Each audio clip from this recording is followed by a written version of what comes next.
Thanks so much for that kind introduction. Since the first time I came to OHBM 10 years ago, it's really always been my favorite conference. So even though I'm very sad we can't be together in person this year, I'm really just thrilled to have the opportunity to present some recent work which is focused on the development of association cortex. So I'm a psychiatrist, and the clinical context is what got me started in this research, so I'll start there. Psychiatric syndromes are incredibly common, with around 1 out of every 2 people experiencing impairing symptoms at some point in their life.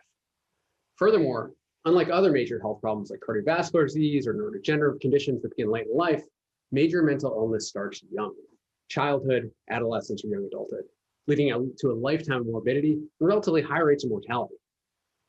So based on this early age of onset and convergent evidence from both animal models and translational studies in humans, psychiatric conditions are increasingly understood as neurodevelopmental disorders. So the overall goal of the research I'm going to present today is to understand mental illness in terms of abnormal patterns of brain development. However, to understand abnormalities, we first need to also understand how the normal brain development unfolds, because understanding the timing of how specific brain systems develop may help us understand the emergence of symptoms in youth. The main overall theme that I'll try to convey is that to understand brain development, one also needs to understand fundamental properties of brain organization. One incredibly useful frame of reference goes back to classic work by Marcel Mezgelin, who described cortical organization according to its local anatomy and circuit properties. Specifically, he recognized that the brain is organized into large-scale neurocognitive networks that support hierarchical information processing. This ranges from primary cortex, shown here in blue, which has a highly defined layer structure, canonical feed-forward circuit structure, and ranges up to eventually transmodal association cortex, which is displayed here in pink, that has less defined layers and non-canonical circuit structure. Now, since Mezgelin, the imaging technologies that are so central to the mission of OHBM have allowed us to understand the anatomic hierarchy in unprecedented detail. Notably, this anatomic hierarchy really is paralleled and aligns with very closely an evolutionary hierarchy described by this year's Tolerac lecturer, Leah Krubitzer. The evolutionary hierarchy that she and others delineated indexes the degree of cortical expansion of primates up to humans. What's remarkable about these two hierarchies is that they show tight convergence, with primary somatomotor cortex being highly myelinated and relatively less expanded in evolution, whereas association cortex is less myelinated and highly expanded in evolution. A recent project by a really just phenomenal graduate student, Valerie Sidner, went further and looked at many other feature types. And Valerie found that variation in diverse macrostructural, microstructural, functional, metabolic, and transcriptomic features also recapitulates the same cortical hierarchy that we see in anatomy and evolution. So looking across these feature types, what one sees is a very clear axis of brain organization that spans from sensory motor cortex to association cortex. We'll refer to this throughout the rest of the talk as the sensory motor to association axis, or SA axis for short. So for the rest of the talk, all the data I'm going to show you generally supports just a single take-home point: that brain development both aligns with and shapes this axis of organization. To put it another way, there's a spatio-temporal hierarchy that in part governs development and leads up to march up this SA axis in a systematic way, with the association cortex undergoing the most delayed and protracted development. This pattern of development ultimately is what gives rise to the hierarchy we see in adults. So most of the data I'm going to show comes from functional connectivity MRI, which, as many of you are familiar with, it being OHBM, is simply the time series correlation between the fMRI signals in different parts of the brain. Now, functional connectivity is a powerful tool to study the development of brain organization because, as shown by incredibly impactful work by Daniel Margulies, John Smallwood, and others, functional connectivity encodes a clear principal gradient that aligns really quite closely with the sensory motor association axis that we see in other brain features. This principal gradient of functional connectivity captures variance in network architecture, the spatial ordering of networks in the cortex, and importantly, diversity in cognition and behavior. Furthermore, functional connectivity allows us to define brain networks in the association cortex. And if you look at these now canonical brain network atlases that are almost 10 years old now, such as this one from Jonathan Power and Steve Peterson, or this solution defined by Thomas Yeo and Randy Buckner, there's really substantial convergence. One important facet that you see in both these atlases is that sensory motor networks tend to be spatially compact, and functional networks in association cortex, in contrast, are very spatially distributed.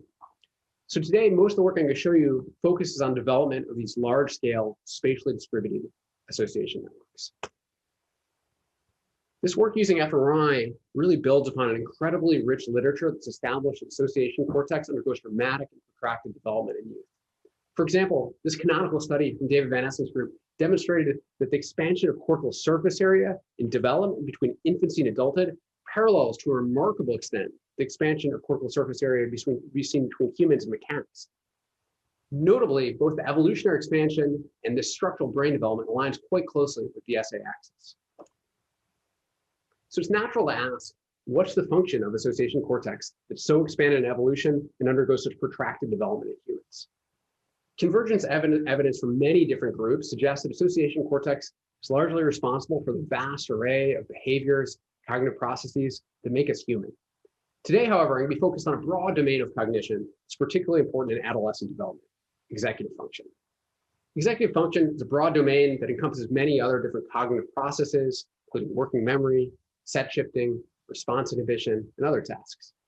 And as you can see here, executive tasks like working memory strongly recruit association cortex and directly lines up with the sensory motor to association axis. Furthermore, unlike other cognitive domains such as episodic memory or motor function, executive function undergoes protracted development throughout childhood, adolescence, and into adulthood.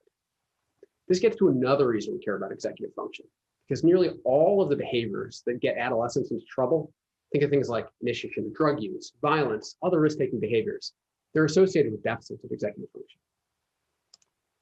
Finally, as a clinician, I know that nearly every major neuropsychiatric condition is associated with deficits of executive function. For example, a fantastic research track psychiatry resident in the group, Sheila Shanmugam, found that regardless of what the underlying diagnosis is, the overall level of transdiagnostic psychopathology was associated with the reduced ability to recruit association cortex during working memory tasks. So just to recap, convergent features for many different data types show that the brain is organized into a sensory motor to association axis. We can study this using fMRI as the principal gradient encodes the SA axis. In particular, fMRI allows us to look at distributed association networks.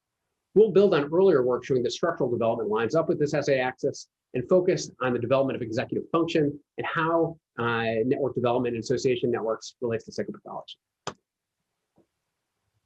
So all of the studies I'll present really try to get at three central questions. How do brain networks develop in youth? How do developing association networks support executive function? And finally, does abnormal network development associate with psychopathology? To get at these three questions, I'll present three interrelated lines of research in the first three sections. And then I'll end in a fourth section that talks just a little bit about some of the tools we've used for reproducible developmental neuroscience at scale. I want to say at the beginning that all the work I'm going to show you today relies on both superb trainees in the lab and also an amazing team of collaborators.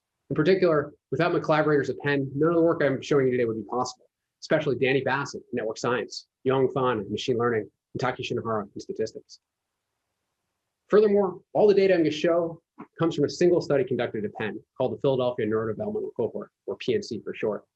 The PNC is I included a sample of 1,601 kids who underwent neuroimaging at a single site on a single scanner without major hardware upgrades. It included kids ranged 8 to 22, an even mix of males and females. And it was led at Penn by Raquel Gur and a chop by Hakan Narson, together with Ruben Gur and Monica Calkins. So I'll dive right in and get started with the first section, which is focused on the functional topography of association networks in youth. This was a study led by an amazing former postdoc, Zai-Shu Cui, who recently started as a PI at the Chinese Institute for Brain Research. This first study is motivated by another critical feature of the sensory motor association axis, that across-person variability tends to be higher in association cortex and lower in sensory motor cortex. This has been documented in many features, including functional connectivity, sulcal depth, and proportional surface area. Now, this cross-person variability turns out to be particularly important for studies of association networks. Typically, when we use canonical network templates, we assume that by normalizing the structural image to an anatomic template, then applying it to a co-registered functional image, we're not just lining up structural images, we're also lining up functional networks. However, there's now abundant evidence that this assumption is demonstrably false. The first study to show this came from Tim Lauman, Russ Poldrack, and Steve Peterson, who used Russ's amazing myconnectome dataset to show that a highly sampled individual has many reproducible details that differ substantially from the standard group outlets. In this study, what this team showed is that individual specific functional topography is really a thing. And moving forward, that's what I'm going to refer to it as. This distribution of functional networks in the anatomic cortex is called functional topography. Next, Evan Gordon, Nico Dosenbach, and others built on that first N of 1 study to show using 10 participants from the Midnight Scan Club that every individual they looked at also had individual specific features of functional topography. Now, over time, it's become clear that variability in functional topography itself varies across the cortex. Some parts of the cortex are more variable than others. In fact, just like we've seen with other data types, variation in functional topography is maximal in association cortex. This is exactly what is shown by these two independent studies by Heshing Liu's group and Thomas Yo's group, using independent data sets and distinct methods. And what this means is that the physical layout of functional networks in the anatomic cortex varies between people. And this variation is highest in association networks. However, it's important to note that all the studies I just showed you were conducted in adults. It really remained unknown how the functional topography developed in youth and how it might support executive function. So to look at this, we used data from the PNC and created personalized networks using a recently developed machine learning technique that uses spatially regularized non-negative matrix factorization, or NMF. This technique was developed by our amazing Penn collaborators, Hongming Li and Yong Fan, and had previously been validated using data from the Human Connectome Project.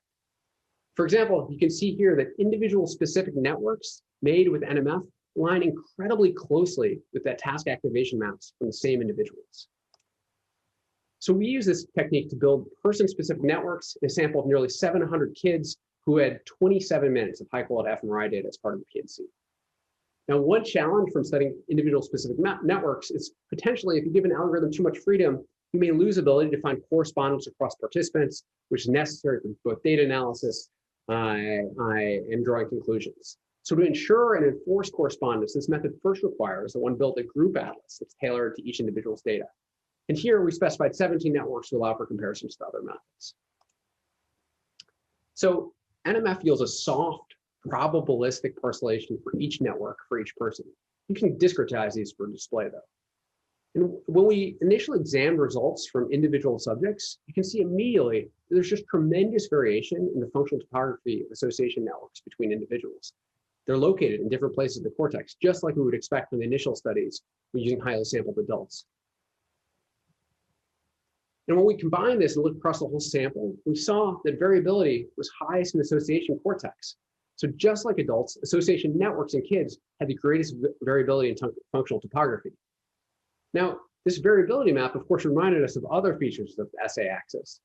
And so we examined whether it's spatially correlated to other major features that we see vary over the sensory motor to association axis.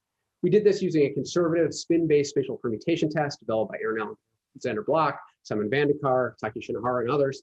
And we found that evolutionary expansion was related to variability of network topography, that variability in network topography was inversely related to myelin content, and was positively related to cerebral blood flow.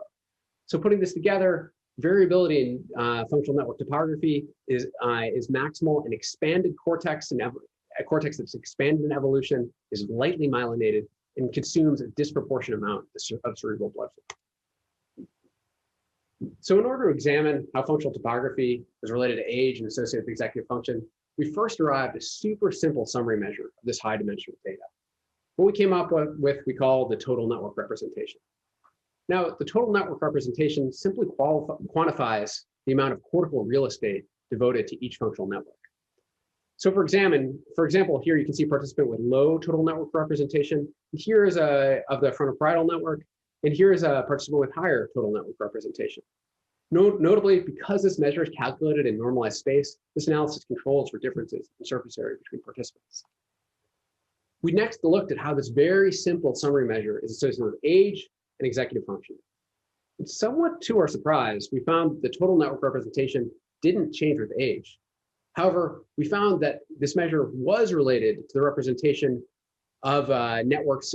We found that this measure, the total network representation was related to executive function. Specifically, we found that kids with better executive functioning had greater representation of two networks. Both of them were frontoparietal networks. And this makes sense because we know that the frontoparietal network is one of the most important networks for executive tasks. However, While these are really cool results, we wanted to go beyond that simple summary measure and capitalize on the full richness of the high dimensional data. So ZyShu next used a ridge regression model with split half cross-validation and nested parameter tuning to predict executive function in unseen data. And what we found was that we could predict executive function in unseen data with a relatively high degree of accuracy, correlations above 0.4 in both halves of the data, with significance well outside the bounds of the null permutation tests. Next, just to check, we use this approach to predict age also. However, we didn't expect to be very successful because the previous results had shown that the total network representation didn't vary with age. And so, somewhat to our surprise, we found that we could predict age even better with out-of-sample R values above 0.6, 0.65, and 0.66. This was even while controlling for motion and sex. This result was slightly confusing at first.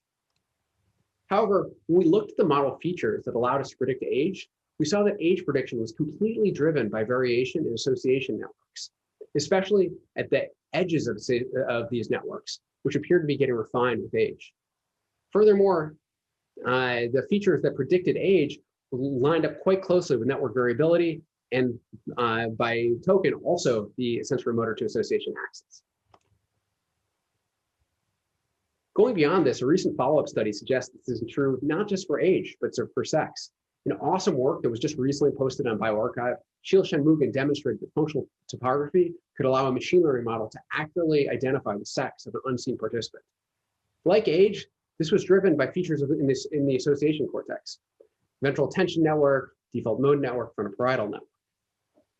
Furthermore, Sheila went a step further and used data from the Allen Brain Atlas to show that locations that allowed us to accurately identify the sex of an unseen participant also were enriched for expression of genes that are on the X chromosome. So, just to summarize, we found that variability in functional topography is maximal in association cortex in kids, just like it is in adults. This variability aligns with features of the SA axis, like evolutionary expansion. We found that the total network representation of the frontoparietal network, that the total network representation of the frontoparietal network was positively associated with out-of-scanner executive functioning. Furthermore, when we looked at the multivariate pattern of functional topography, we found that we could predict executive function in unseen participants relatively well. Even more, we could predict age even better with R values above 0.6, and this was completely driven by features in the association cortex. So one obvious question, seeing that association cortex topography is refined in development, is, well, does this stuff have implications for psychopathology? And so in a follow-up study that we're preparing to submit now and post on a bioRxiv, ZyShu investigated just that. Specifically, he used principal least squares regression to see whether complex patterns of functional topography could predict major dimensions of psychopathology, like fear, psychosis, externalizing symptoms like ADHD, and anxious misery symptoms of mood disorders. He found that while the overall effect sizes were small, the burden of these four major dimensions of psychopathology could be significantly predicted in unseen data. Furthermore, he found that this was largely related to the overall burden of psychopathology across disorders, and that the features that allowed us to predict symptoms were driven by deficits in association networks, such as the ventral attention network and the frontoparietal network. This suggests that diverse symptoms of mental illness may in part be linked to developmental abnormalities in the topography of association networks. Now, moving forward, I'm super excited about some of the ongoing work we're doing, things we're getting started to follow up on these results. One exciting collaboration is with Desmond Oates, Danny Bassett, and Young Fon to use personalized networks to target TMS. And we're just starting a new collaboration with Damien Fair at the University of Minnesota to look at within-person change in personalized networks using data from ABCD.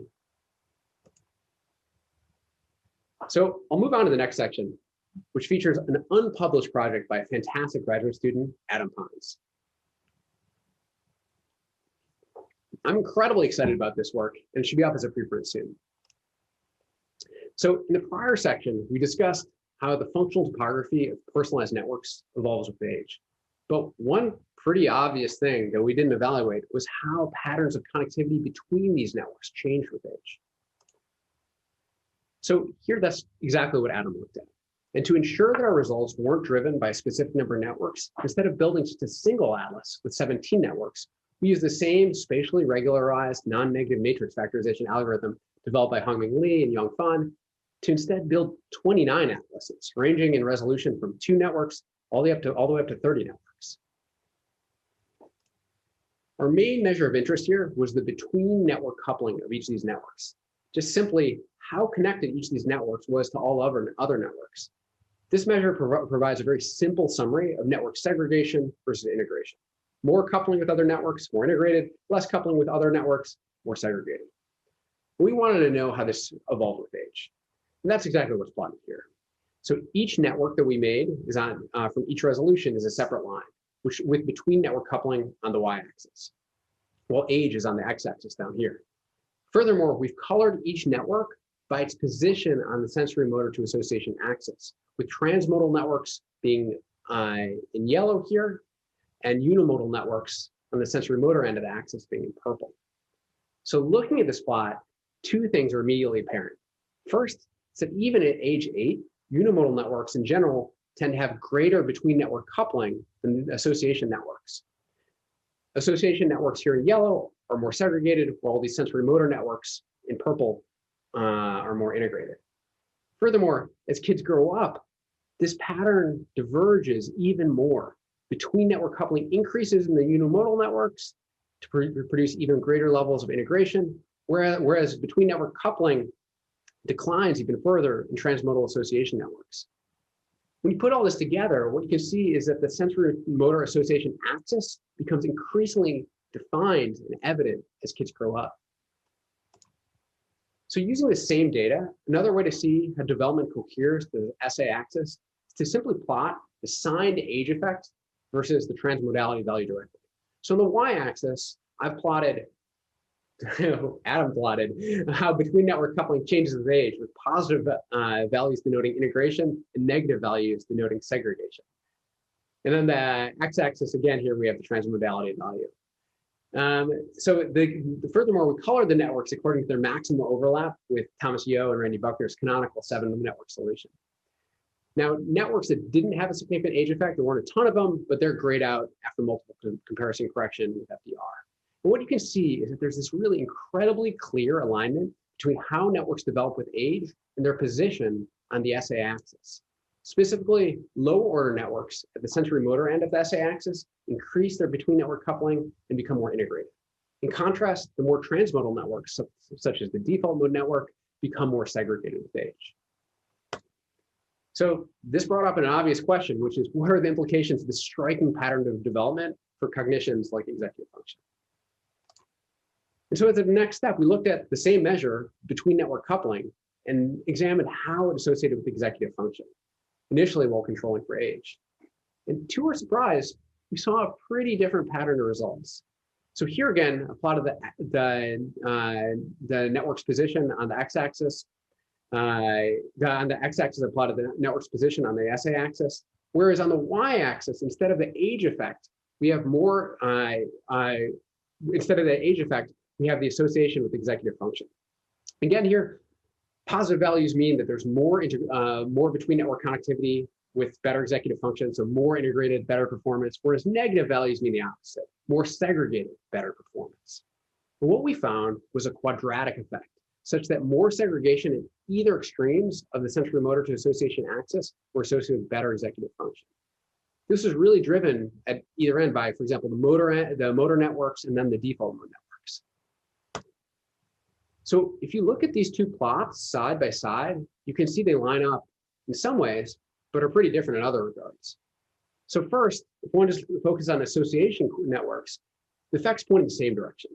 Transmodal networks like the default mode tend to become more segregated with age, and greater segregation is associated with better executive function. However, if we look at the other end of the sensory motor association axis, we see the opposite, that the normative pattern is actually to become more integrated with age, but actually segregation is associated with better executive function.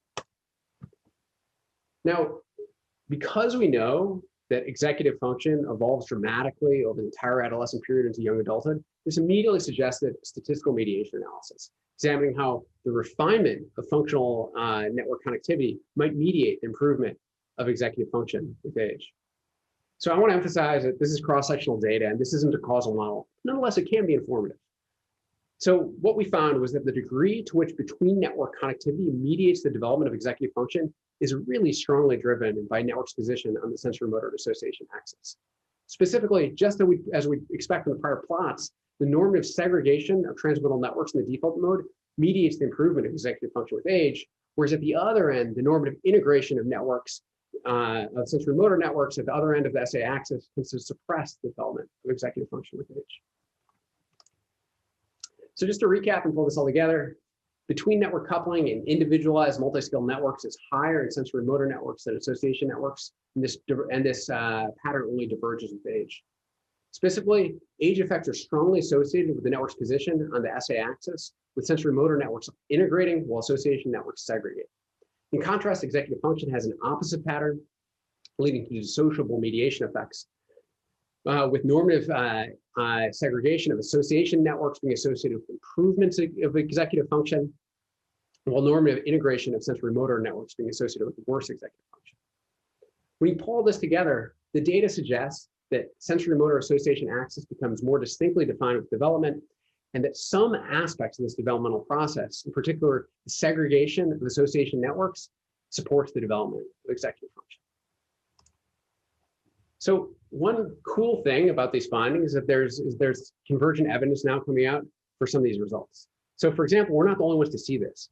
And in particular, a recent paper from Haoming Dong, Xinyan Zhuo, and Avram Holmes, that's out as a really cool preprint, showed something similar, despite using completely different methods in an independent data set. Specifically, they showed that the sensory-motor association axis becomes more distinct as kids grow up. Additionally, these results line up quite well with some earlier work that looked at the development of white matter networks using diffusion imaging. Specifically, the results I just showed you align quite well with work from a fantastic former grad student, Graham Baum, who's now a postdoc at Harvard. Using imaging data from the PNC, Graham showed that white matter networks become more segregated as kids grow up, and this process of network segregation and association networks also supports the development of executive function. So putting this together, it's apparent that both structural network and functional network networks become more segregated with development, particularly the association networks. And so we became curious if something was happening there regarding the structure-function coupling between structural networks and functional networks. So in a follow-up paper that came out last year, Graham created a very simple measure of structure-function coupling. So for each node in a network, you simply calculate the correlation between the structural connectivity and the functional connectivity. Notably, the resulting structure-function coupling map looks a lot like the sensory-motor association axis. In general, association cortex has lower structure-function coupling, whereas sensory-motor cortex has higher structure-function coupling.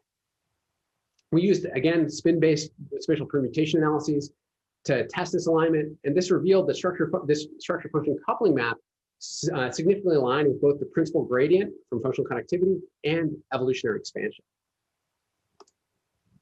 Now, importantly, we found that not only does mean structure-function coupling align with the sensory-motor association axis, but that development of structure-function coupling also lines up. Specifically, we found that structure-function coupling increased most with age, the association cortex, while structure-function coupling increased less with age in sensory-motor cortex. So while on average, association cortex has lower coupling, during childhood, adolescence, and young adulthood, structure-function coupling tends to disproportionately increase in association cortex. Importantly, we also leveraged a subset of nearly 300 participants from the PNC who had recently completed longitudinal follow-up imaging. We found that both longitudinal data and cross-sectional data lined up incredibly well, and the development of mental effects were quite similar. Overall, these results are consistent with a spatio-temporal process where normative increases in structure-function coupling progress from the sensory-motor cortex to association cortex, which undergoes protracted development from adolescence and into adulthood. So in this next section, I'm going to present work from an amazing former grad student, Cedric Shia, who looked at how network connectivity might relate to psychopathology. The conceptual question that Cedric tried to address is that most studies in psychiatry use case control designs, but they have known problems. So our clinical diagnoses, things like depression, anxiety disorder, schizophrenia, they clearly don't carve nature at the joints. It's obvious because there's clear heterogeneity within each category. So in medical school, they teach you there's like 50 reasons to have chest pain. It takes a careful differential diagnosis to determine whether someone's having a heart attack or pneumonia or just acid reflux. However, we understand the chest quite well compared to the brain, which is many orders of magnitude more complicated. So despite the brain being so much more complicated, we call something like depression one thing. It doesn't even have the most limited face validity. It's like calling chest pain disease. The second way that we don't carve nature at the joints is the huge amount of comorbidity among our clinical diagnostic categories. If you have one disorder, you're highly likely to have another. So if you have depression, you're likely to have an anxiety disorder, for example.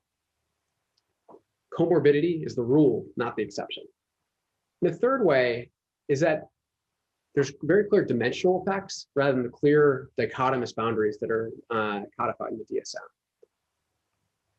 So Satterthwaite tried to address these conceptual challenges, but he also tried to address a methodologic challenge, which is integrating high dimensional clinical and imaging data. Now, we all know imaging data is high dimensional. This like standard atlas that we use for the study are defined by Jonathan Power. There's 264 nodes, and then around 35,000 unique functional edges. However, what people often ignore is that the clinical data is not as high dimensional as that, but relatively high dimensional also. So, for example, even in the highly structured screening interviews as part of the PNC, there was 112 unique items. So here, we tried to integrate this data directly using a recently developed machine learning technique called sparse canonical correlation analysis. This is an update of an old statistical technique, canonical correlation analysis, or CCA. And what it does is it basically tries to find linear combinations of functional connectivity to predict linear combinations of psychopathology here. So what we tried to find then are data-driven dimensions of psychopathology that are explicitly linked to data-driven dimensions of functional connectivity. And what comes out of sparse CCA are as many canonical variates or dimensions as you have from your smaller data matrix. So since we had 112 items in the clinical data, we had 112 dimensions. And you can plot those in a discrete plot that's very similar to what you use for like a discrete plot for PCA. And you can see immediately that there's this clear breakpoint in the amount of covariates explained. So we just focused on these first 7 dimensions and didn't look at the rest of them. Another thing that's obvious is we're not explaining all the covariance. The y-axis only goes up to 7.5% here. So clearly this is just the first effort. So we focused on these first 7 dimensions here, and then we conducted permutation testing and controls for multiple comparisons using the false discovery rate.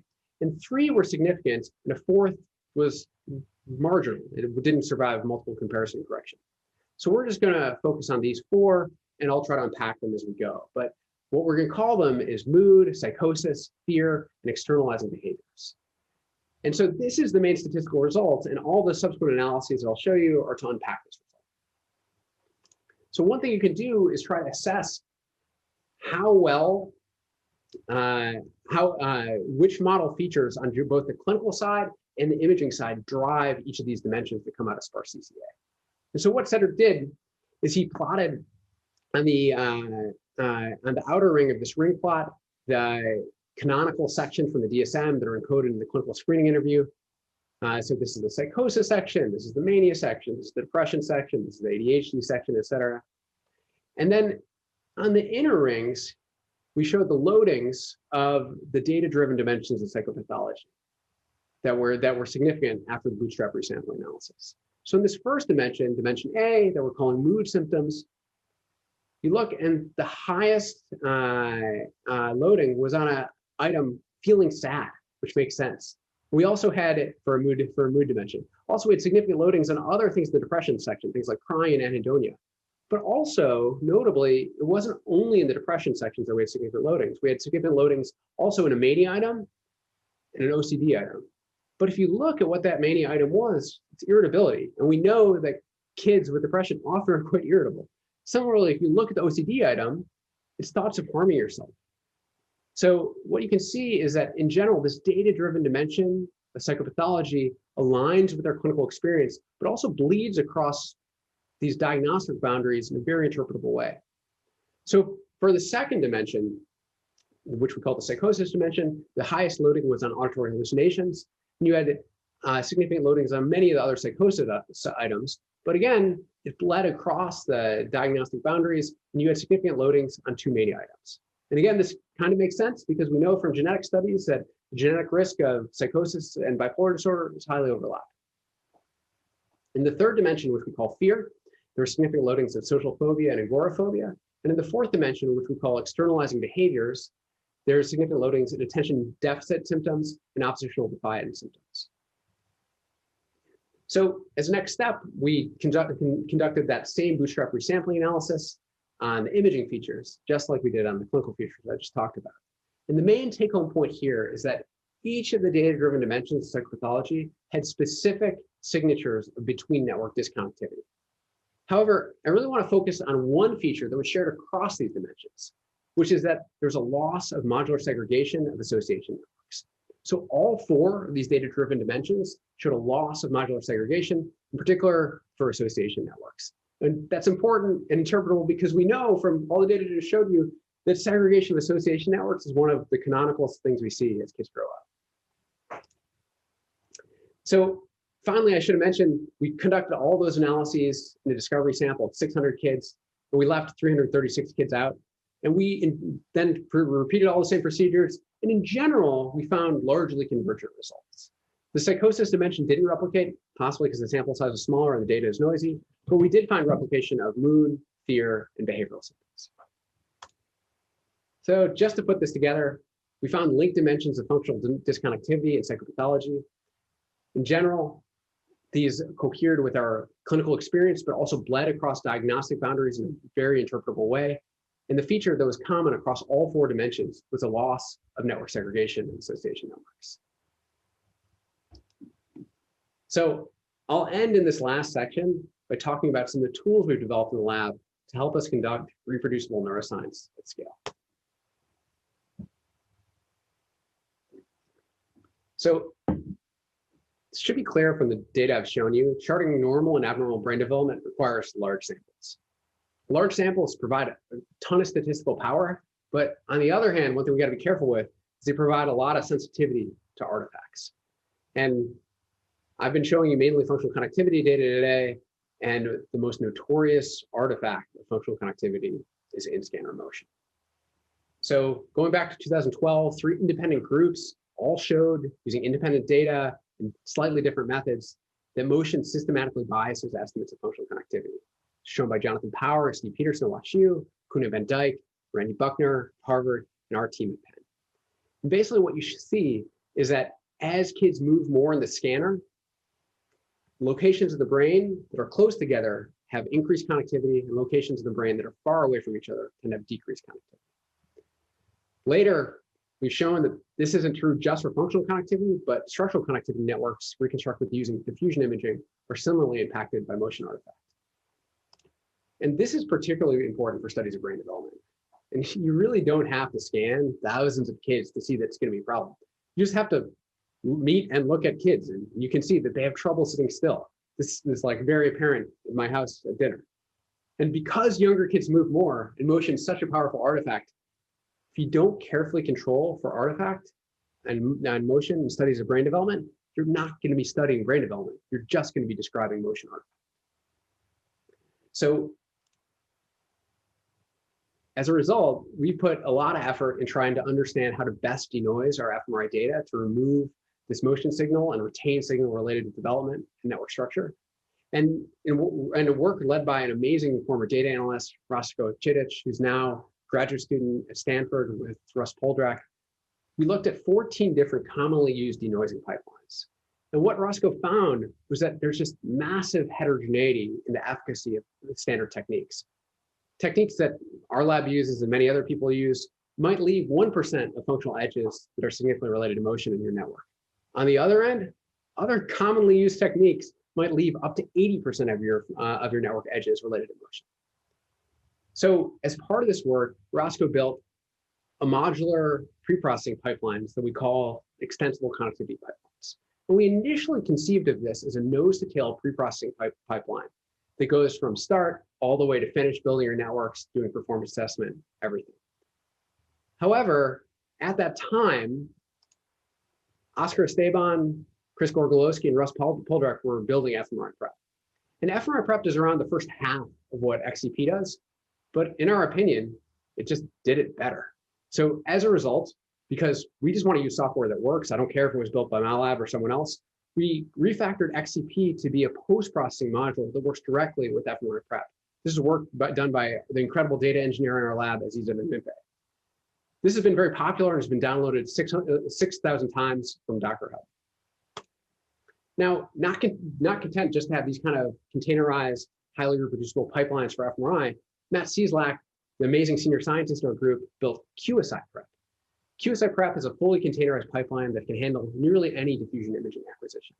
And because it's a BIDS app, it reads the imaging parameters from the metadata encoded in BIDS, then automatically configures to build appropriate and reproducible pipelines for the data. Furthermore, it includes modular reconstruction workflows that are interoperable, therefore allowing users to leverage tools from different software packages that often don't play very well together. The paper describing it should be out shortly in Nature Methods, but QSI prep, even before its publication, has been downloaded around 6,000 times from Docker. As part of the evaluation and testing of QSI prep, Matt looked at many different studies and compared QSI prep to custom pipelines that were used to process the data from those studies. But what he found was that automatically configured pipelines built by QSI prep performed as well or better than custom pipelines used for each study. Specifically, he found that QSI prep introduced less blurring into the data, which allowing greater anatomic detail to be preserved, but also he found that QSI prep resulted in higher data quality as quantified by the DWI neighborhood correlation.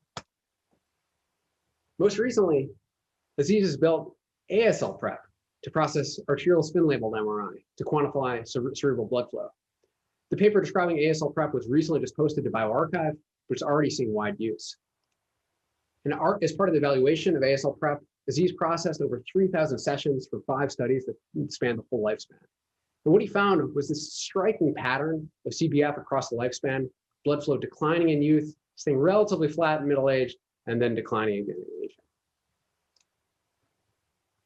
Finally, I just want to mention a new tool that's made our workflow for working with large heterogeneous BIDS datasets much, much easier.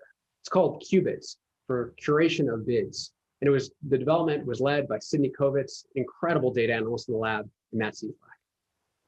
We developed QBIDS to quickly assess the variation in large data sets because it's super important. It's super awesome that containerized BIDS app adapt your data and auto-configure, but as a result, they can produce correct but unexpected output based on the parameters specified in the imaging data.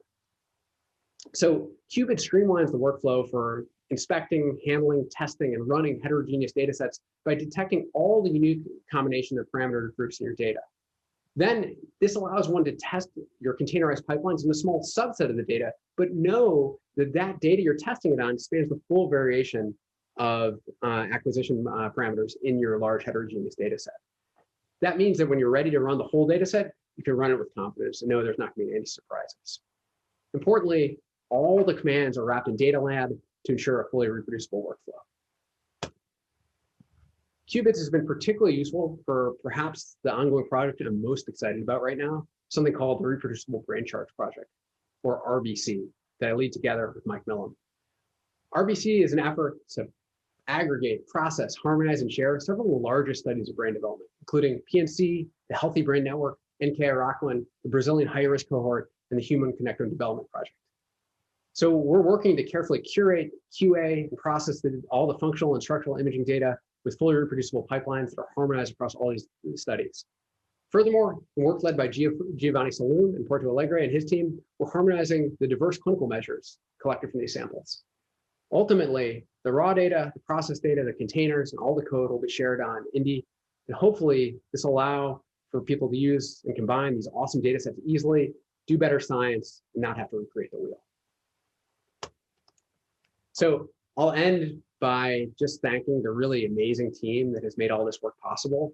Penn, our collaborators and departments across Penn, our collaborators with other institutions, in particular NIMH, which provides the funding for all of the science, and our study participants and their families. Thank you very much.